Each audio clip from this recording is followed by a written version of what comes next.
سبيل الدموع سبيل مريح تنهدى يا صاحي كي تستريح الحمد لله رب العالمين والصلاة والسلام على أشرف المرسلين سيدنا ومولانا محمد صلى الله عليه وسلم وعلى آله وصحبه أجمعين. اللهم افتح علينا بفتوح العارفين حكمتك وانشر علينا خزائن رحمتك برحمتك يا أرحم الراحمين. اللهم نور قلوبنا بنور هدايتك كما نورت الأرض بنور شمسك أبدا أبدا. اللهم انفعنا بما علمتنا وعلمنا ما ينفعنا وزدنا علما برحمتك يا أرحم الراحمين. قالوا سبحانك لا علم لنا إلا ما علمتنا إنك أنت العليم الحكيم. رب اشرح لي صدري ويسر لي أمري واحلل عقدة من لساني يفقهوا قولي. ربنا إنك جامع الناس ليوم لا ريب فيه إن الله لا يخلف الميعاد. ربنا افتح بيننا وبين قومنا بالحق وأنت خير الفاتحين والحمد لله رب العالمين. قال المصنف في هذا الكتاب رحمه الله تعالى ونفعنا بعلومه آمين. بسم الله الرحمن الرحيم. وقوله فيها arba'un wa salasuna sajadatan wa arba'un wa tis'una takbiratan wa tis'u syahadatani wa tis'u tashhadatin wa asyra taslimatin wa mi'ata wa salasa wa khumsuna tasbihatan wa jumlatul arkani fis sholati mi'ata wa sittu wa ishruna ila akhirih. Sadaqallahul adzim. Para jamaah kaum muslimin rahimakumullah, pertama dan yang paling utama, marilah kita sama-sama panjatkan puja kali puji kehadirat Allah Rabbul Izzati, Zat yang telah melimpahkan rahmat dan berbagai aneka ragam nikmatnya kepada kita semua, terutama nikmat iman wal Islam serta nikmat sehat panjang umur. Sehingga alhamdulillah dengan nikmat tersebut kita dapat berkumpul di tempat yang insya Allah mulia menurut kacamata agama dalam rangka menggugurkan kewajiban kita sebagai umat muslim, yaitu talibal ilmi. Mudah-mudahan tidaklah kita keluar dari tempat ini melainkan Allah hapuskan dosa-dosa kita. Amin ya rabbal alamin. Salawat ma'asalam yang makrunan bita'dim semoga senantiasa Allah curah limpahkan kepada baginda Rasulullah Muhammad sallallahu alaihi wasallam, kepada keluarganya, kepada sahabatnya, termasuk kita semua sebagai umatnya yang senantiasa istiqomah, berusaha dan berupaya menjalankan atas segala syariat-syariatnya. Para bapak hadirin kaum muslimin rahimakumullah, kita lanjutkan kajian fikih kita yang mana pembahasan pada minggu ini menjelaskan tentang jumlah-jumlah bilangan rakaat daripada ibadah sholat. Kita lanjutkan yang mana kata Imam Abi Suja, kata Imam Nawawi dijelaskan di sini sab'a asyarata raka'atan. Salat sehari semalam yang kita kerjakan ini semuanya ada 17 rakaat. Itu menjadikan dilalah mana perasal muasalnya baginda Nabi waktu di Isra Mi'rajkan dari mulai Masjidil Haram ke Baitul Maqdis itu sholat di 5 tempat. Sholat di 5 tempat bertemu dengan sebuah pertemuan yang khawariqul adat. Berapa? 17 pertemuan. Nah, itu menjadikan dilalah kepada umatnya bahwasannya kita itu akan ditugaskan oleh Allah 5 waktu 17 rakaat. Nah, itu udah ada gambaran dari kisah Isra Mi'rajnya Nabi. Nah, ini sholat sehari semalam itu semua jumlahnya ada 17 rakaat. Arba'un wa salasuna sajdatan. jumlah sujud yang kita kerjakan dalam ibadah sholat itu ada 34 sujud. Li'anna fi kulli raka'atin sajadataini, karena sesungguhnya di tiap-tiap rakaat itu ada 2 kali sujud tiap rakaat. Ya. Nah, bagaimana sering kita ketemu, apalagi kan ya kalau sholat kita tidak pakai jam terlebih dahulu, sholat asal-asalan, pikiran udah kacau kemana-mana. Kadang-kadang kita udah ingat pas udah duduk di antara 2 sujud, ini tadi udah sujud kedua apa belum tuh. Kadang-kadang gitu kan ya. Kadang-kadang melebihin tuh, awas.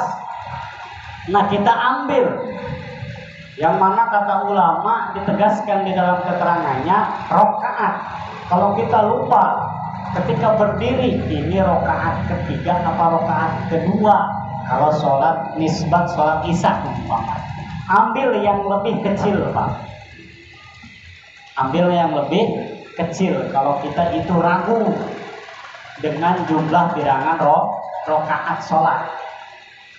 Pas udah berdiri Allahu Akbar. Pas udah berdiri Allahu Akbar, ini 2, 3 apa 4. Ambil yang lebih kecil 3. Meskipun memang 4 kata yang nyeksiin sholat bilangannya banyak amat, udah nggak ada urusan. Yang penting kita meyakini bilangan yang paling kecil. Nah, termasuk sujud juga. Ini tadi udah sujud apa belum? Udah. Gitu ya. Nah, inilah. Jadi apa namanya yang dinamakan dengan sujud arbaun walaswasalasuna sajadatan, karena sesungguhnya di tiap-tiap rakaat mengandung 2 kali sujud. Yang mana sujud itu kok banyak pisan dan gede fadilahnya Pak. Sebagaimana Nabi jelaskan, ma min muslimin yasjudu lillahi sajadatan illa rafa'ahullahu fi sajadataini darajatan. Tidak setiap umat muslim yang sujud di dalam ibadah sholatnya, terkecuali Allah balas di dalam sujudnya itu 1 kali derajat. Setiap sujud berarti kita dibalas oleh Allah 1 kali derajat di sisi Allah. Gitu ya. Itu baru sekali sujud. Apalagi kita sering rajin sujudnya Pak. Sebab di dalam ibadah sholat ada gerakan yang sangat istimewa, melebihi gerakan-gerakan yang lain. Bukan mengecilkan gerakan yang lain, tapi lebih istimewa. Apa? Gerakan di dalam sujud. Sebab ketika berdiri itu kita kurang fokus, masih bisa melihat kanan kiri. Kadang-kadang bapak-bapak kalau berjamaah di belakang, sok paling belakang, kebetulan di depannya ada anak muda pakai baju tengkorak penseserian ya. Brengsek ya, anak muda pakai baju tengkorak. Kadang-kadang yang bacaan lagi tuh. Hidup sudah pahit, jangan minum kopi pahit. Itu dibaca kupaanan dah. Gitu ya. Nah, itu mata kita terganggu. Begitupun ruku masih bisa menoleh kanan kiri. Gitu ya, masih bisa menoleh. Tapi ada yang menimbulkan kekhusyuan di dalam ibadah, senternya di dalam sujud. Kalau udah sujud dan dikatakan yasjudu aqrabu ilallah, orang yang sujud itu seakan-akan dia mempasrahkan, menyerahkan diri sepenuhnya kepada Allah Subhanahu wa ta'ala. Makanya benarkan tuh sujud kita, telah kita bahas di dalam keilmuan fikih. Sujud kita bereskan. Orang yang sujud kalau pecinya masih kayak gini itu salah Pak. Gitu ya, harus rada diangkat supaya jidat kita terlihat, karena ini sebagian anggota sujud. Gitu ya, sebagian anggota sujud. Timbul pertanyaan, Pak Ustaz, gimana kalau saya sujud ada kotoran apa namanya, tai bele-bele lah namanya ya, apapun itu yang nempel di jidat kita, karena memang pengurus musola ini sebul ya, tidak bersih misalkan, gitu ya. Nah, kita pun sebelum sholat nggak dibersihin dulu lagi, gitu ya. Kalau ada yang nempel keras sama kita, itu jangan dibersihin Pak, antepkan baik, biarin aja. sampai turunnya sendiri, karena ketika kita bersihkan itu kurang fadilah sujud kita, kurang fadilahnya, gitu ya. Ini kalau kita terjadi di diri kita. Umpamanya masalah yang lain, kalau kita menggunakan sorban, awas nih ya, yang baru menggunakan sorban, sholat yang menggunakan sorban itu bagus.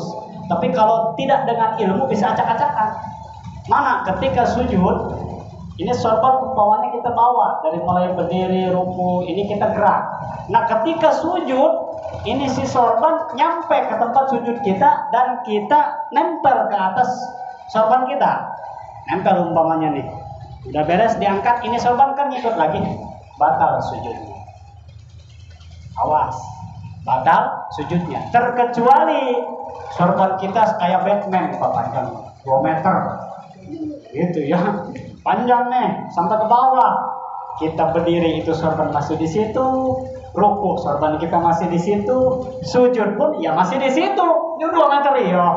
Nah kalau itu nggak masalah. Kira-kira jelas tidak? Jelas ya. Nah kalau sorban ini kayak gini, kan ini ngikut, gitu ya. Kalau ada ketika sujud itu yang datang anyar namanya, itu ikut mengikuti menempati sujud kita. Awas, itu bisa acak-acakan sujudnya, bisa batal sujudnya, acak-acakan sholatnya. Artinya tidak sempurna sholatnya, gitu ya. Apapun itu yang datang anyar, yang tadinya tidak ada terus ada, awas. Termasuk peci kita umpamanya jatuh pas di atas sujud kita, kita sujud sengaja di atas peci kita tuh yang jatuh, awas, batal kita sujud kita, gitu ya. Jadi jangan ada yang menghalangi daripada anggota sujud kita. Meskipun itu kopiah, peci yang kita pakai, termasuk seperti ini, gitu ya. Inilah, karena tadi sujudul aqrabu ilallah, membenarkan sujud-sujud kita itu bagian daripada mendekatkan diri kita kepada Allah Subhanahu wa ta'ala. Apalagi Masya Allah, ketika sujud kita ingat pas posisi aqrabu ilallah, kita baik sedang mengerjakan sholat fardu maupun sunnah, itu kita nangis, sampai nangis karena min khaufillah, takut akan siksa Allah Subhanahu wa ta'ala. Balasannya kata Nabi, la yarju ilan nar man baqiya min khaufillah fi sujudi. Orang yang nangis di dalam sujudnya, nangis bukan karena ingat utang, Pak. Nangis karena takut akan Allah, akan siksaan Allah, min khaufillah. Itu niscaya akan diselamatkan daripada api neraka. Siapa yang menjadi saksi? Bulu mata, air matanya nanti akan menjadi saksi di hari kiamat. Orang yang sujud, Pak, ketika nangis, Masya Allah. Kita menangis, ada yang nangis ingat utang namanya. Ingat besok ini kebeli beras kemana, ya Allah, gitu kan, ada kita menangisnya. Ada lagi dongeng, nangis pas sujud, ada kumisnya kejepit amben, Pak Anak. Gitu ya, sujud lama itu disaksikan sama orang-orang itu, oh Allah, sujudnya saking lama-lamanya sampai nangis. Akhirnya orang mah kejepit amben sebenarnya. Gitu ya, Masya Allah. Bukan nangis seperti itu, tapi nangis karena takut siksaan Allah Subhanahu wa ta'ala. Karena kullu ainin baqiyatin yaumal qiyamah illa man baqiya min khaufillah. Nanti di hari kiamat semua mata, seluruh umat manusia itu bakal nangis. Nanti di padang mahsyar ini semua kita akan dikumpulkan. Matahari sejaraknya 1 jengkal daripada atas kepala kita, itu semua akan menangis, sedih. Illa, terkecuali man baqiya min khaufillah, terkecuali orang yang nangis ketika di alam dunianya takut akan siksa Allah Subhanahu wa ta'ala. Jadi gambaran orang di padang mahsyar itu seperti saudara kita yang sedang wukuf di padang Arfah di Saudi. Itu disebutkan padang mahsyar mini.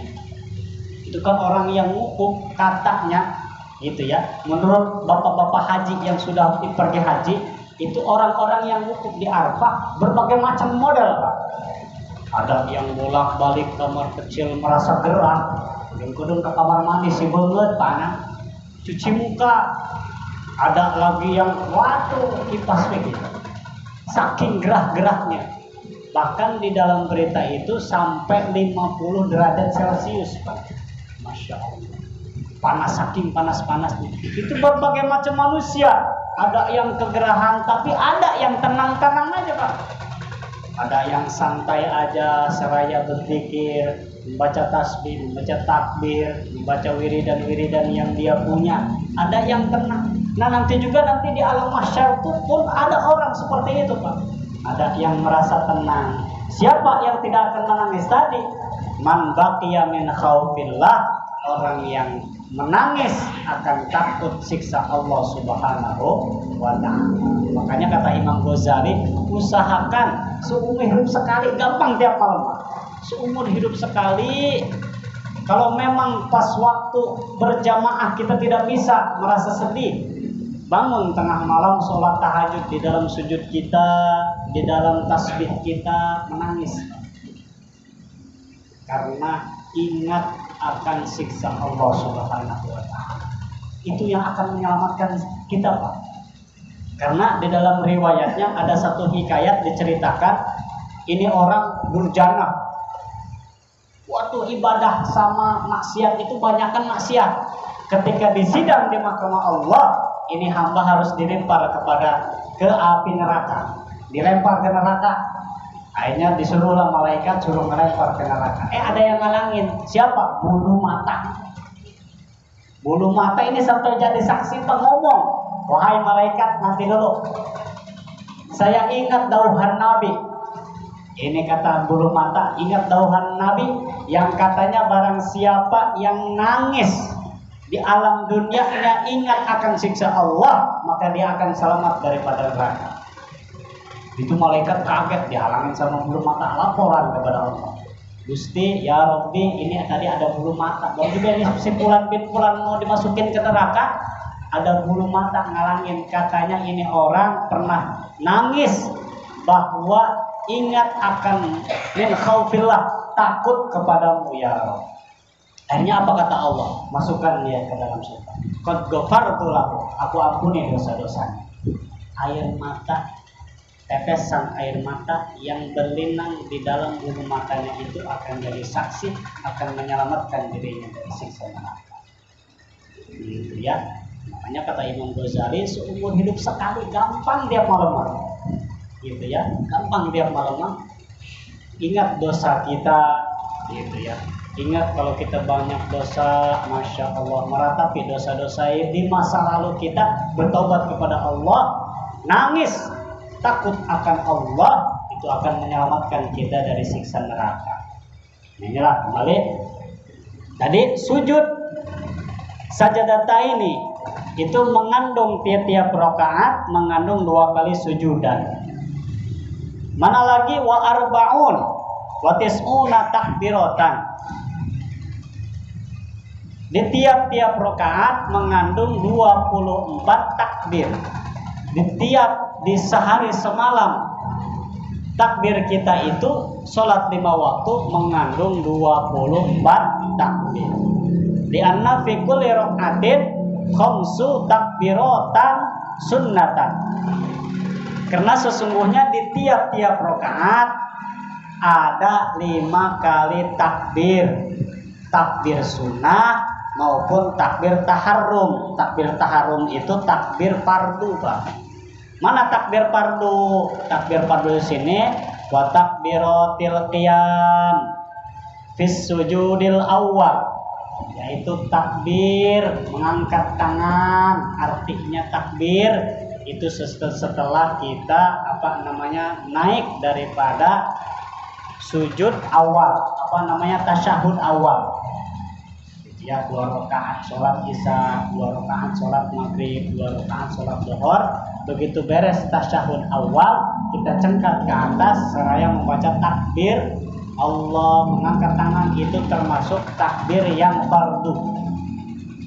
Gitu ya, takbir fardu. Bukan berarti orang yang tidak mengangkat itu batal sholatnya, tidak. Cuman dia meninggalkan kefarduan, sah masa sholat, cuman belum sempurna, gitu ya. Nah, jadi takbir yang yang dijelaskan oleh Imam Nawawi di sini, takbiratul qiyami fit tasyahudil awal arba'un sunnatun. Sisanya daripada itu termasuk sunnah. 1 rakaat sholat maghrib yang tadi kita kerjakan. Rakaat pertama sholat maghrib ketika berdiri ke atas mau diangkat silakan, tidak diangkat pun tidak jadi masalah. Nah, berbicara tentang takbir, banyak yang menarik termasuk kalimat takbiratul ihram. Kita niatkan di dalam takbiratul ihram itu bukan membaca tajwid, membaca Quran, bukan. Tetapi makdum, menunjukkan kita menyebutkan lafaz Allah lafdzun jalalah. Nah, kalau posisi kita menyebutkan lafdzun jalalah, kullu lafdzin lafdzun jalalah bahwa dzikrun. Sama seperti kita membaca dzikir, bukan membaca Al-Qur'an. Contoh, kalau Al-Qur'an, di dalam Al-Qur'an ada kalimat Allah, itu termasuknya yaitu tafkhim. Tafkhim itu tidak lebih daripada 2 harokat. Itu di Quran. Tapi untuk di dalam sholat boleh, karena kita masuk kepada lafdzun jalalah. Aqimis sholat li dzikri. Dirikanlah sholat karena ingat kepada Allah, karena zikir kepada Allah. Sholli fardal maghribi Allahu akbar, boleh. Dijadikan masalah. Adzan boleh. Allahu akbar, Allahu akbar. Jangan disalahkan, Pak. Itu ada dari sananya, ada keterangannya. Jangan mentang-mentang ahli tajwid ngomong seenaknya. Jangan panjang-panjang itu. Allahu akbar. Ya Allah, liman hamidah. Jajal adzan pendek. Tenggelah enggak ke mana?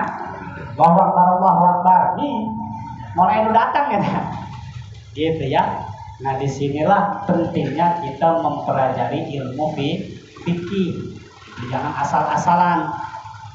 Jadi berdiri pun tadi ada berapa? 24. Mana lagi? Watis'u tashhadatin. Tasyahud di dalam ibadah sholat sehari semalam itu semuanya ada 9 tasyahud. Khamsun minha fardun. 5,5 daripada yang 9 itu termasuk fardu. Mana itu fardu? Yaqibuhas salam. Ketika sebelum yang uluk salam itu fardu, Pak. Itu termasuk ruknun min arkanis sholat. Kalau kita meninggalkan tasyahud akhir, itu batal sholat. Meninggalkan tasyahud akhir batal sholat. Adapun orang yang meninggalkan tasyahud awal, itu kan sunnah hayat. Kalau sunnah hayat, kalau kita sengaja, bukan sengaja, kalau kita meninggalkan, lupa mengerjakan sunnah hayat, itu boleh diganti dengan sujud sahwi yang telah kita pelajari. Gitu ya. Kembali lagi seperti kita kurang kekhusyuan, lupa bilangan sholat, bahkan sampai lupa tasyahud awal. Rakaat kedua harusnya tasyahud awal, berdiri langsung. Ingat-ingat udah di atas. Aduh, tadi nggak tahiyat awal, ganti dengan sujud sahwi. Tapi awas, kalau kita lupa tahiyat akhir, itu batal sholat kita, Pak.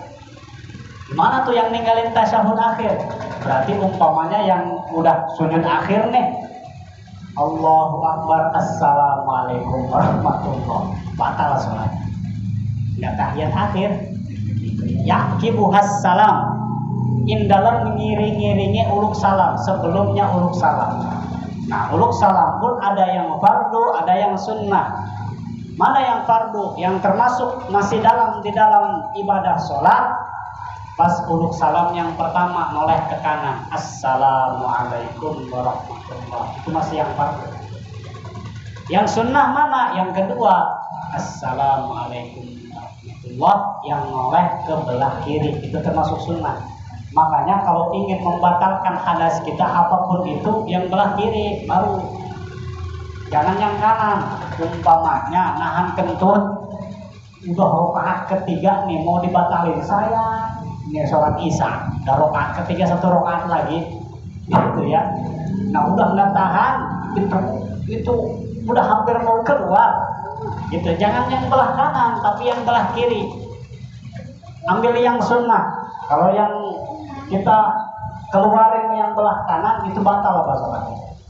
Kalau udah belah kiri itu nggak batal sholat kita. Sebab noleh ke belah kiri itu termasuk sunnah. Termasuknya umpamanya untuk orang yang malas sekali, umpamanya ada orang yang assalamualaikum warahmatullah, alhamdulillah, nggak batal sholatnya. Cuman kabina-bina amat, tanggung amat, udah sih ke kiri aja. Ya meskipun sunnah, tapi lumayan sunnah juga dapat pahala Pak ya. Gitu ya. Assalamualaikum warahmatullah. Bahkan ada doanya. Assalamualaikum warahmatullah, as'alukal jannah. Assalamualaikum warahmatullah, najata minan nar. Apa maknanya? Assalamualaikum warahmatullah, as'alukal jannah. Ya Allah, keselamatan untuk orang-orang yang masuk surga itu untuk noleh ke kanan.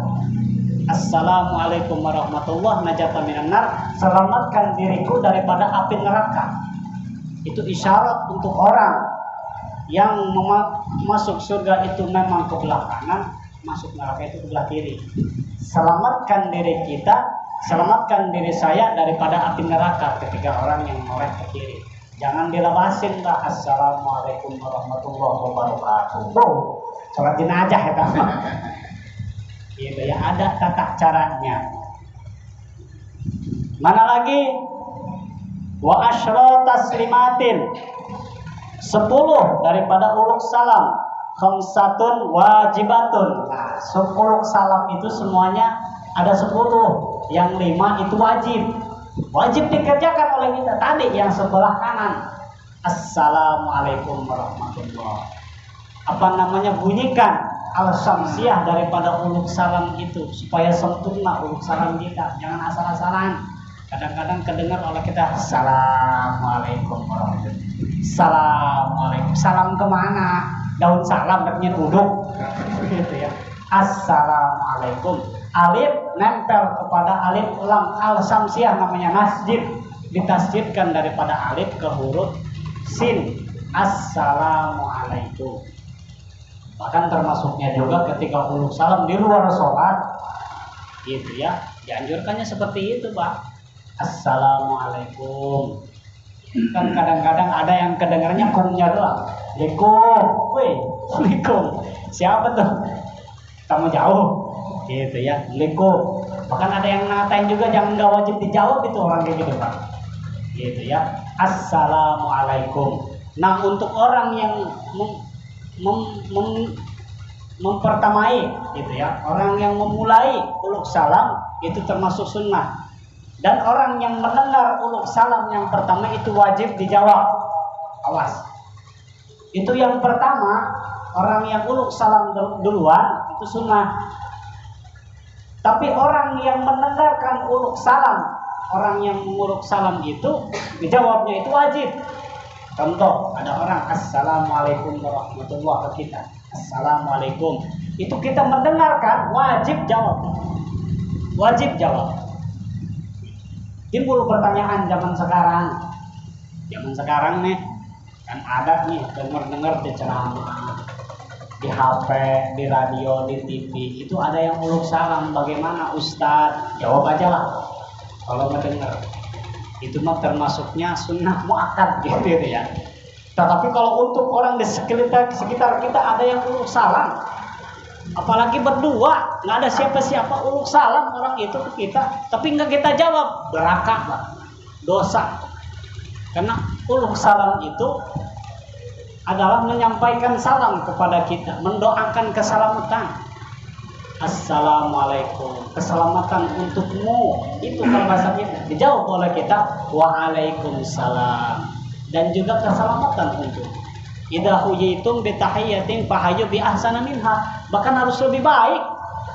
Kalau yang uluk salam assalamualaikum, dijawab oleh kita waalaikumsalam warahmatullah. Kalau yang uluk salam assalamualaikum warahmatullah, dilebihin oleh kita waalaikumsalam warahmatullah wabarakatuh. Itu terus Pak.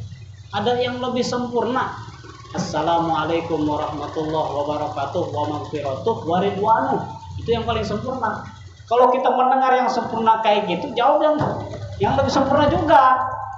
Jangan yang uluk salam sempurna kayak kita jawabnya salam. Maaf kalau minjem duit, gitu baik. Udah suudon aja kan ya. Nah, bagaimana kalau masuk ke dalam rumah, umpamanya ke tempat sepi, tidak ada orang sekali, itu uluk salamnya juga beda. Assalamualaikum wa ala ibadillahis sholihin. Kalau jelas-jelas di rumah tersebut tidak ada siapa-siapa, insya Allah nanti ada yang jawab malaikat, tapi nggak kedengar sama kita Pak. Kalau kedengar sama kita mah lari ngibrit, mah nggak jadi tuh ke rumah itu, gitu ya. Nah, dia uluk salam, gitu ya. Wa mi'ata wa salasu wa khamsuna tasbihatan. Dari tasbih yang kita baca daripada ibadah sholat kita sehari semalam, semuanya ada 153 tasbih. Itu termasuk mencakup ruku, mencakup sujud. Nah, ini 153 untuk siapa? Wahada adnal kamal, untuk orang yang hampir mendekati sempurna. Umum modelan kita Pak, 3 ruku, 3 sujud, 3 untuk yang umum kita. Kadang-kadang 3 juga kita mah nggak kereka, nggak kebaca begitu. Harusnya subhana rabbiyal a'la ketika sujud, subhana rabbiyal a'la wa bihamdihi, subhana rabbiyal a'la wa bihamdihi, subhana rabbiyal a'la wa bihamdihi. Itu sekurang-kurangnya. Jangan disingkat sampai nggak jelas subhana Allah. Gitu ya. Itu rusak kehusuan Pak. Jangankan nyampe level khusyuk, tumakninah juga kayaknya untuk orang kayak gitu mah nggak nyampe. Sebab apa? Menghiraukan kalimat sujud yang dia baca. Itu kan sujud, ketika sujud tasbih yang kita baca itu mengagungkan Allah Subhanahu wa taala. Inilah li'anna fi kulli rak'atin tis'u tasbihatin, karena sesungguhnya di tiap-tiap rakaat itu ada 9 tasbih. Ada 9 tasbih. Mana 3 daripada ruku, 6 waktu sujud. Jumlahnya ada 9. Nah, itu wa'adnal kamal. Wa amal a'lal kamal. Adapun yang lebih tinggi, yang lebih sempurna, fahiya khamsu mi'ati wa ihda wa tis'una tasbihatan. 561 itu untuk orang yang sempurna tasbihnya. Berarti berapa di tiap-tiap rakaatnya? Orang itu membaca li'anna fi kulli raka'atin salasan wa salasina, 33 tasbih di tiap-tiap rakaat. Gitu ya, Masya Allah. 33. Kalau kita tadi 9, ini mah 33 yang sempurna. Berarti setiap tasbih dia baca 11. Waduh, buatnya tuh kita 11. Karena jangankan 11, jangankan 3, diajak sama imam sujud rada lama, juga cak-cak ini imam lupa apa gimana nih, udah diajak rada lama tasbih sama imam, gitu ya, nggak mengikuti 33 yang sempurna di tiap-tiap rakaat. Waqis ala dzalika as-salatu yaumal jum'ah wa salatul musafir liman qasar. Nah, adapun untuk sholat Jumat, untuk sholat musafir liman qasar, itu disunahkan untuk meringkes. Kok Jumat bisa diringkes? Bisa, gitu ya. Diringkes maksudnya jangan disempurnakan. Dikhawatirkan kan masih ada orang-orang yang mau beraktivitas kembali. Ini kalau ada imam yang tidak hadir, makanya dalil Nabi kebanyakan mengomelin sama sahabat. Itu kebanyakan yang sahabat itu yang membaca tasbih, membaca surat yang panjang. Nggak ada dalil yang menunjukkan Nabi mengomeli sahabatnya menggunakan surat yang pendek, nggak ada. Kebanyakan sahabat yang menggunakan ayat-ayat panjang itu ditegur oleh Nabi. Wahai sahabat, jangan gunakan ayat itu. Banyak orang-orang yang pada waktu itu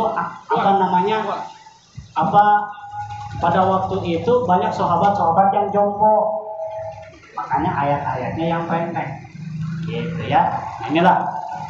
Jadi di sini untuk orang yang sempurna tasbihnya di tiap-tiap rakaat itu mengandung 33. Wa jumlatul arkani fis shalah mi'atu wa sittu wa ishruna. Jumlah rukun daripada salat fardu 126. Itu rukun, Pak. Semuanya wajib kita kerjakan. Kalau ada rukun yang satu kita tinggalkan, batal salat kita. Awas, mana lagi?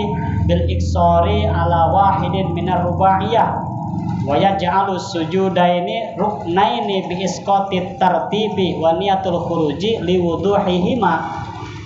Nah, 126 sujud ini bisa diringkas minar rubaiyati daripada bilangan yang 4. Nah, untuk yang dimaksud iktisar ini, diringkas ini untuk orang-orang tertentu musafir, bisa dikosor.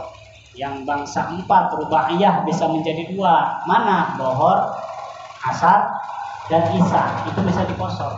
Tapi tidak semua orang bisa menggunakan ilmu ini. Gitu ya. Pernah kita jelaskan bahwa untuk orang yang musafir itu bisa melebihi 3 sampai 8 pos.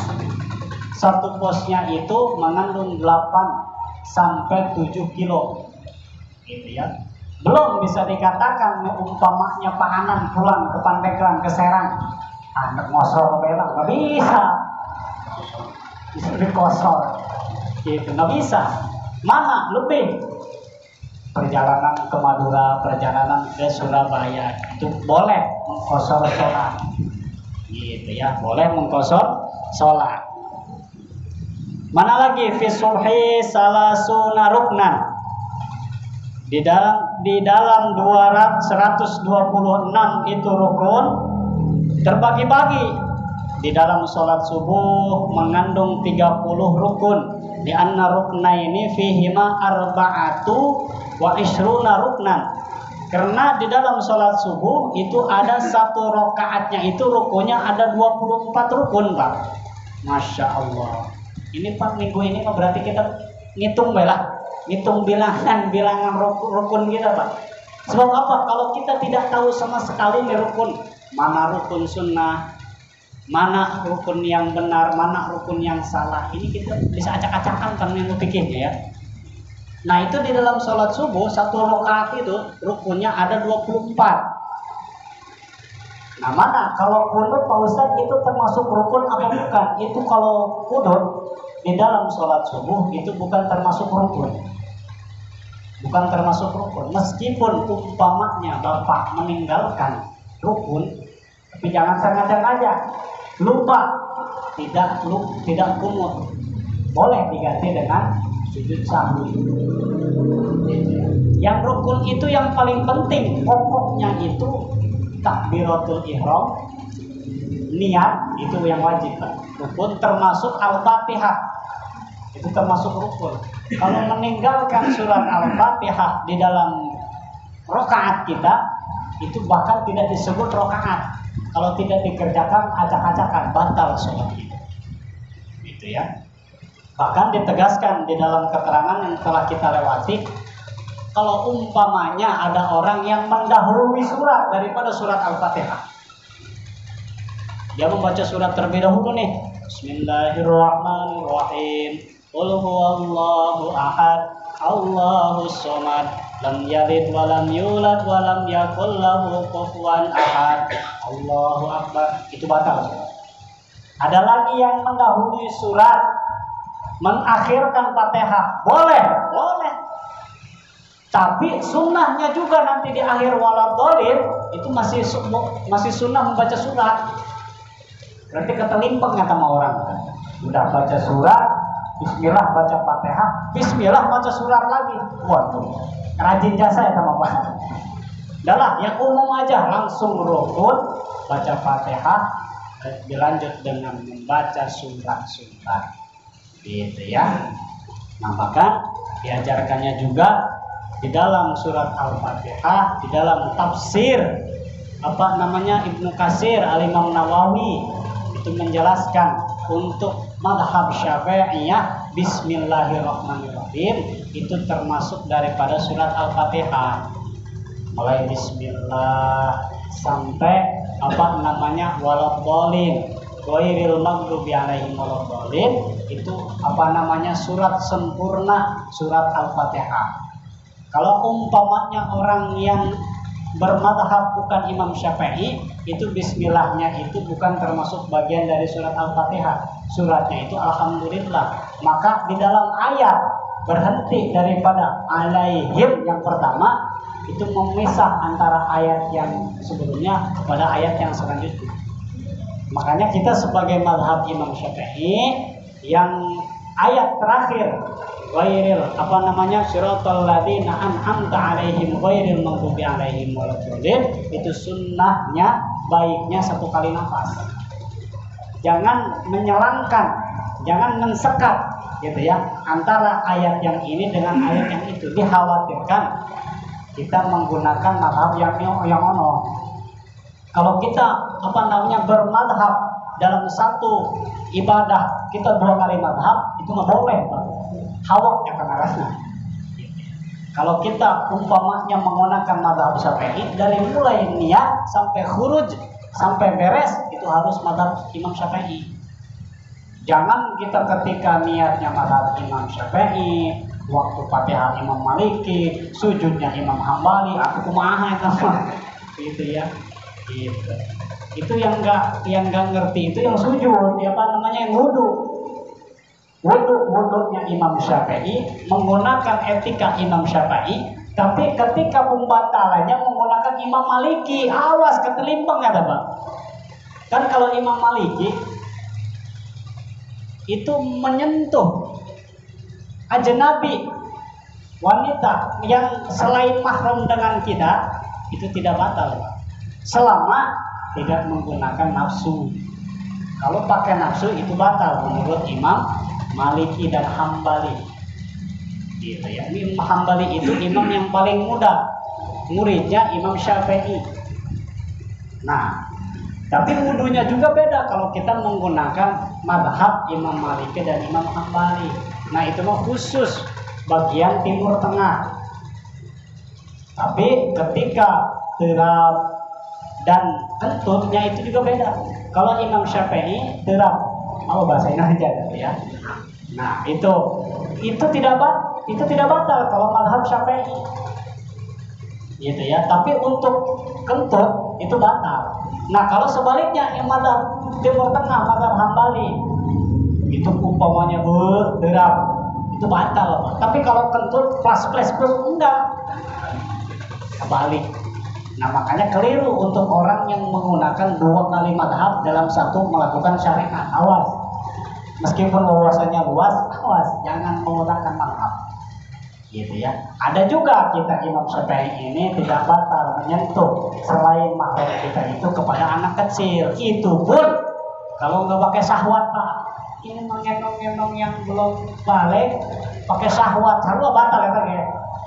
Gitu ya. Kalau nggak pakai syahwat itu tidak batal. Gitu ya. Adapun bagian, meskipun istri kita, bagian yang boleh kita sentuh istri kita ketika punya wudu hanya berapa titik Pak. Yang pertama kuku, yang kedua gigi. Boleh itu disentuh. Yang ketiga rambut. Boleh itu. Umpamanya sono kangen sama istri, habis wudu kangen lihat istri. Udah dandan. Boleh, betul Neng, kangen amat coba nih. Ambil aja rambutnya. Satu, itu nggak bakal batal. Nyentuh rambutnya. Tapi kalau udah sampai kulit batal. Kalau hanya rambut, udah batal. Ada lagi coba Neng kesini Neng, kangen amat. Nyentuh giginya nih. Nyentuh giginya itu nggak batal. Tapi kalau lebih daripada itu, batal kalau kita. Gitu ya. Nah, ada lagi panjang surahannya wudu, Pak. Masya Allah. Yang namanya mahram itu panjang. Salah satunya singkatnya aja, itu mertua kita. Mertua itu apa namanya, kesebutnya abadil abad, orang tua kita sampai akhir hayat. Mertua kita, baik kita masih dengan istri kita maupun sudah tidak dengan istri kita, itu udah mahram kita, Pak. Haram kita nikahinya, nggak batal ketika kita salaman, kita punya wudu. Umpamanya kita masih punya mertua yang cewek, habis wudu ada ibu, sehat Bu, selamat, cium tangan. Ada kan orang yang ngajinya nggak mateng, habis wudu, ini ibu dari mana Bu? Ini gitu, gimana pun ilmu gitu ya, dusun itu, merantu dusun ya, gitu ya. Baik masih dengan istri kita maupun sudah enggak. Gitu ya, kira-kira jelas tidak? Jelas ya. Ada lagi mahram yang ghair mu'abbad. Ghair mu'abbad itu yang bisa apa namanya, putus karena sebab mana? Adik ipar kita. Adik ipar kita itu masih mahram kita tapi batal wudu. Mana sebabnya kita apa namanya batal? Haram kita mengumpulkan satu kakak, maksudnya satu adik kakak dinikahkan oleh kita, itu haram. Makanya bukan mahram. Tapi ketika istri kita meninggal, kita menikah dengan adiknya, itu boleh. Boleh, sah. Namanya turun ranjang. Kalau umpamanya istri kita meninggal, kita nikahin kakak daripada istri kita, boleh, sah. Namanya naik ranjang. Kalau kita apa namanya nikahin umpamanya dua-duanya, eta mah ranjang lagi, acak-acakan gitu ya, haram jadah itu gitu ya. Inilah para jamaah kaum muslimin rahimakumullah, mudah-mudahan kita diberikan ilmu yang bermanfaat, mudah-mudahan kita dipanjangkan umur, mudah-mudahan kita diberikan keistiqomahan di dalam kehidupan kita, diberkati umur kita. Al-Fatihah. A'udzubillahi minasyaitonir rajim. Bismillahirrahmanirrahim. Alhamdulillah.